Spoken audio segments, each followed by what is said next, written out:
I want to start today by describing a very specific and honestly a pretty frustrating sensation. Mhm. It's a feeling that I think almost everyone listening has felt. You know, if you've been learning English for a while. Oh, yeah. I know exactly what you're talking about. Picture this. You're at home, you're comfortable, you're reading a complex article, maybe watching a movie, and you understand everything. The input is perfect. You're absorbing it all. Exactly.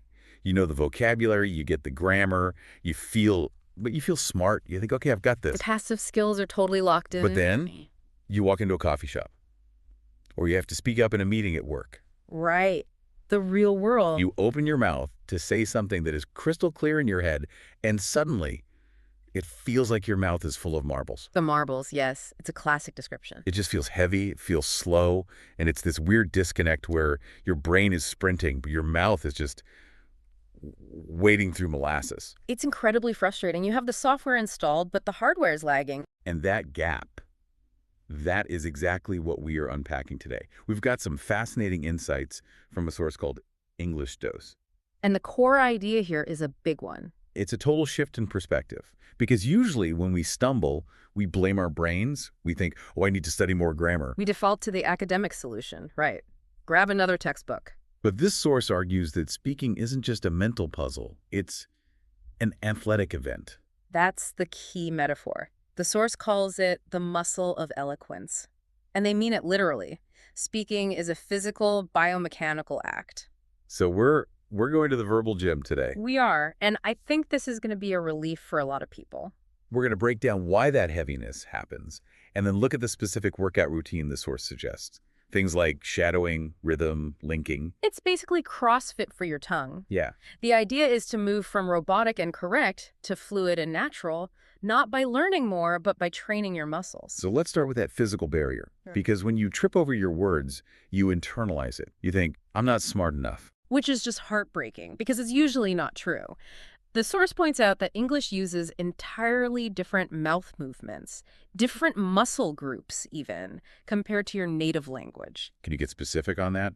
I mean, a mouth is a mouth, right? We all have a tongue and teeth. We do, but we use them so differently. Think about something as simple as rest position. Okay. When you're just listening right now, your tongue is resting in a specific spot.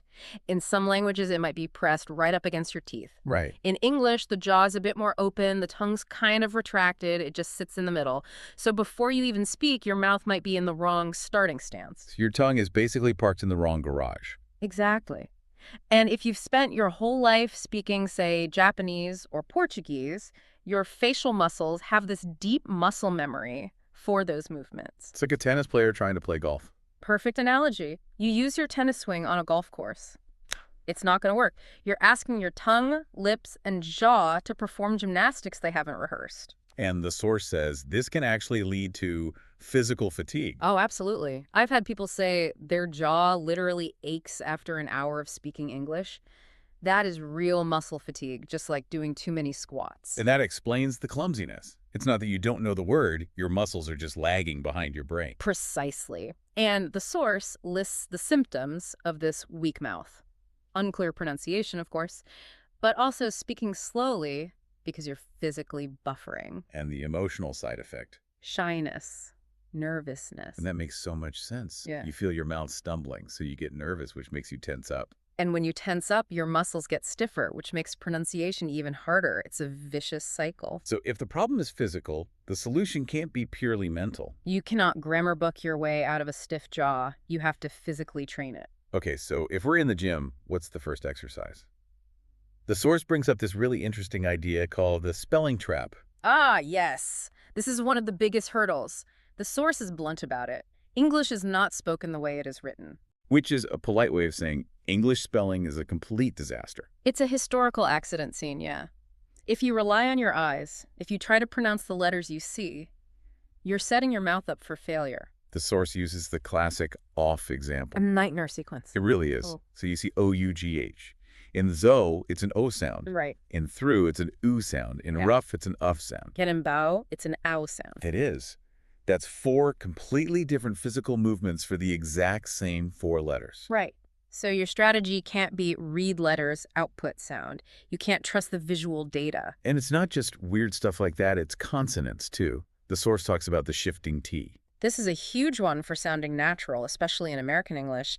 In many languages, a T is always a sharp 2 sound. Like a little drum beat. But in American English, if a T is between two vowel sounds, it softens.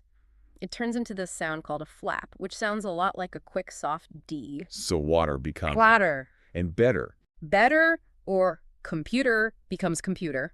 Now, if you're a learner visualizing the word better, your brain sees two T's. It tells your tongue, okay, tap twice, hard. Better. But a native speaker's just sliding through it. Better. And that tiny little moment, that micro interruption, is what creates that robotic sound. It breaks the flow. It really feels like the takeaway here is that your eyes are liars. In English, yeah. Your eyes will deceive you.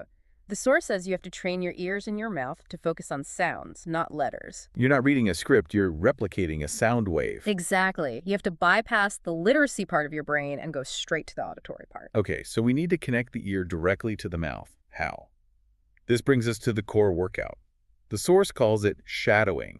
Now, I've heard of this, but I feel like people do it wrong. They do. It's often misunderstood as just repeating. What's the difference? It's all about timing.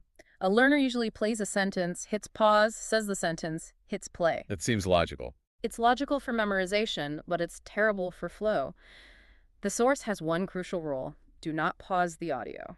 Do not pause. That sounds intense. It is. You repeat immediately after the speaker, almost at the same time. You are their shadow. If they speed up, you speed up. Why is that no pause rule so critical? Because if you pause, you give your brain time to take over. Your brain sees the word in your head, it remembers the spelling, and it tries to correct the sound. The analytical brain gets in the way. Exactly. But if you're shadowing in real time, your brain can't keep up. Your mouth has no choice but to purely mimic the raw sound. It forces that muscle memory. It's pure reaction. And you're not just copying words. The source says there are 3 layers. You copy speed, stress, and emotion. The emotion part is interesting. Why does that matter? I just want to order a coffee, not win an Oscar. Because emotion drives the physical delivery, the source uses the example. I didn't mean to do that. Okay, simple enough. But think about how your mouth moves if you say it fast and panicked versus slow and apologetic. Okay, let me try. Panicked would be like, I didn't mean to do that. Yeah. My jaw is all tight. High and tight. Now, apologetic. I didn't mean to do that. Mhm. The jaw drops. The vowels stretch out. Totally different gymnastics for the same 6 words. Mm-hmm. By practicing that, you're building range in your speech muscles. Like doing different types of bicep curls, hitting the muscle from all angles. Precisely. If you only practice in a monotone, your muscles only know that one move. So, get dramatic. Get dramatic, close the door, and really act it out.